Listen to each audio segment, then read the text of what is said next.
Gente, saiu uma notícia agora que diz que Alexandre de Moraes, né, o ministro do STF, ele proibiu a realização de manifestações no entorno do complexo da Papuda, incluindo o núcleo em que o ex-presidente Jair Bolsonaro está preso, conhecido como Papudinha. De acordo com a decisão, manifestantes já estão no local e eles, então, devem ser removidos imediatamente. Moraes também autorizou prisão em flagrante a quem resistir a deixar o espaço. A medida foi tomada após um pedido da PGR. Segundo a Procuradoria, um grupo de apoiadores de Bolsonaro montou acampamento em frente ao complexo prisional, professor. Ih, acampamento eu me lembro muito dele. Eu lembro muito bem daqueles acampamentos nos quartéis, aquele churrasco, onde começa por ali. Tudo, né? Eu sei no que vai dar isso. Olha lá, acampamento de novo, professor. Conheço essa história, já vi esse filme. E é o resultado direto da caminhada cenográfica do Nicolas Ferreira. Nessa caminhada do nosso querido Forrest Gump das Alterosas, ele retomou todo o discurso golpista. Os presos são políticos, o processo foi indevido, Bolsonaro é inocente, golpe não houve. Essa caminhada do Nicolas Ferreira de Minas Gerais a Brasília é o fermento para esse tipo de manifestação. O que ele deseja ao fazer a caminhada, além, claro, do espetáculo, das filmagens, dos cortes, da presença na internet, o que ele deseja é produzir uma manifestação em Brasília que claramente se dirija em direção à Papudinha para lá fazer a manifestação. O ministro Alexandre de Moraes já está prevenindo isto. O mais impressionante, Roberto e Chico, é que essas pessoas, eu acho mesmo que é um caso de saúde mental. O caso do Nicolas Ferreira, Gustavo Gayer, Magno Malta e tudo e quanto. Em que sentido? Eles estão tão viciados na dopamina barata do engajamento das redes sociais que já não existe uma correlação de forças, não existe uma relação objetiva entre a ação e o que se deseja alcançar. Porque nesta ação, quando o Nicolas Ferreira no discurso o tempo todo diz o que eu disse, em suma, que não houve golpe, que é uma perseguição política, que os são presos indevidamente, que o Bolsonaro é inocente, eles estão mais uma vez desacreditando as instituições, buscando desmoralizar, sobretudo, o judiciário. Ao fazê-lo, eles confirmam a denúncia apresentada pela Procuradoria-Geral da República, porque a base do golpe, Chico, não era colocar tanque nas ruas, era desmoralizar o Tribunal Superior Eleitoral, o Supremo Tribunal Federal, manietar o judiciário para então impor uma ditadura do clã Bolsonaro. Com a caminhada do Nicolas, o discurso cada vez mais inflamado, a convocação da manifestação em Brasília para que se dirija a Papudinha, é uma confirmação indireta do que a Procuradoria-Geral da República argumentou. Ou seja, a extrema-direita, nesse afã de likes, de monetização das redes sociais, a extrema-direita o tempo todo cria provas contra si mesma. É uma coisa absolutamente... Eu já acho, Chico, de fato, que é um problema de saúde mental coletivo. Pois é. Tem cheiro disso, viu, professor? Mas a decisão da Procuradoria é acertadíssima. Você vê que naquela facilidade toda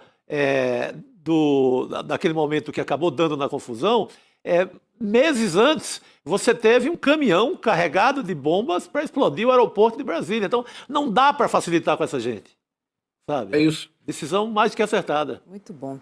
Decisão dessa sexta-feira. O ministro, também está trabalhando. Antes do sexto. Aliás, o Xandão não tem horário, não tem nada, né? A gente falou ontem sobre, né, o cano que o Tarcísio deu na visita que faria ao ex-presidente Jair Bolsonaro. E olha, hoje, numa agenda aqui em São Paulo, o Tarcísio disse que nunca sofreu pressão de Jair e que vai trabalhar muito, mas muito em prol de Flávio Bolsonaro. O posicionamento vem depois do governador ter sido alvo de ataques dos próprios filhos do ex-presidente. Vamos dar uma olhadinha no que Eduardo disse numa entrevista a um podcast em Santa Catarina. Gente, vamos lá. O Tarcísio, até ontem, era um servidor público, um desconhecido da sociedade. Ganhou notoriedade sendo ministro da Infraestrutura. E depois foi eleito em São Paulo graças ao presidente Jair Bolsonaro. Ele não tem a opção de ir contra o Bolsonaro. Se ele tentar qualquer medida para fazer alguma coisa diferente e sair candidato, no barato, ele vai se equiparar a João Dória.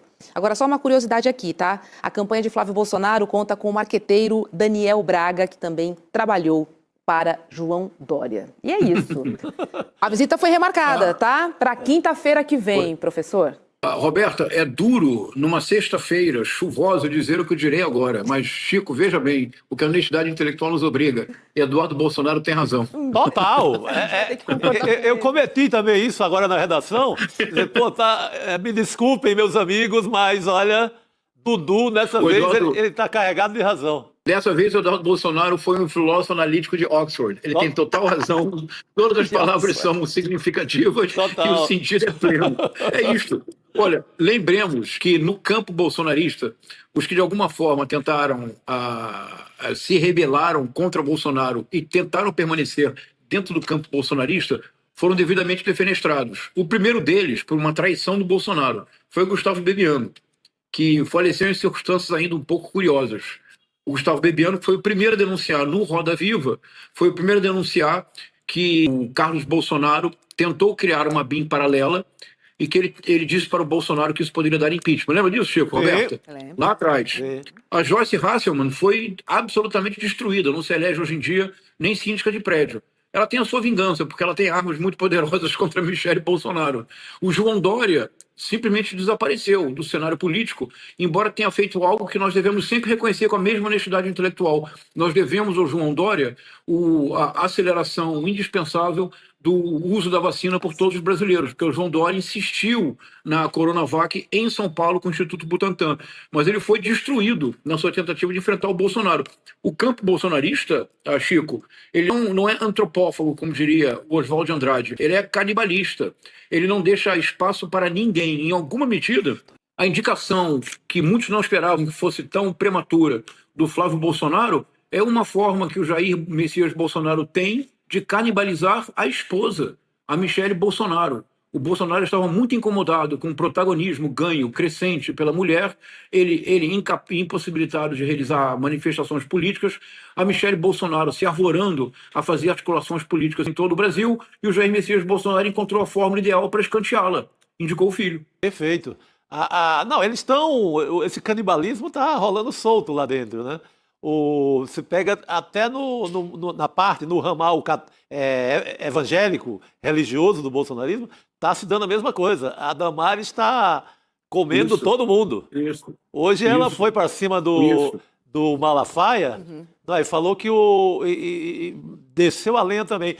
Já o Malafaia falou que o Flávio, o próprio filho, se aproveitou de um momento de fragilidade do pai, que o pai estava meio ali atordoado, delirante e gaga, num certo momento na cadeia, e teria escolhido o Flávio como candidato. Foi um momento de... Ele pegou ali na hora da fragilidade máxima. Então, eles estão se comendo, para ser mais direto. Que loucura.